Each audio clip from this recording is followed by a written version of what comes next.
నాకు మొన్న ఒక ఇంటర్మీడియట్ సెకండ్ ఇయర్ అమ్మాయి మార్నింగ్ ఫాదర్ ఏం గమనించారంటే నిద్రలో ఆమె గురక శబ్దం వచ్చేసి వెళ్ళి చూసేసరికి ఆమె కళ్ళు తేలేసి పైకి చూస్తూ ఉండిపోయింది. తర్వాత కొద్దిసేపు కన్ఫ్యూజన్లో ఒక 15-20 నిమిషాలు కన్ఫ్యూజన్లో ఉంది. ఆ తర్వాత అమ్మాయి ఏమైందని అడిగితే నాకు తెలియదు నాన్న అని చెప్తుందంట అమ్మాయి. ఏంటి ఇది అంటే ఫిట్స్.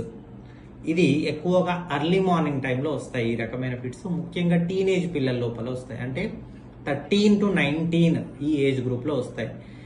వీళ్ళకి జర్క్స్ వస్తాయి. జర్క్స్ అంటే ఏంటంటే ఈ విధంగా ఒక క్షణకాలం జర్క్ వచ్చేసి పొద్దున్నే టీ తాగేటప్పుడు కాఫీ కప్ జారిపోవడం ఇవన్నీ జరుగుతాయి అన్నమాట.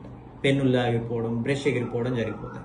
వీటిని జువెనైల్ మయోక్లోనిక్ ఎపిలెప్సీ అంటారు. ఈ రకమైన ఎపిలెప్సీ అనేది ఎంఆర్ఐలో కానీ ఈఈజీలో కానీ దొరకకపోవచ్చు.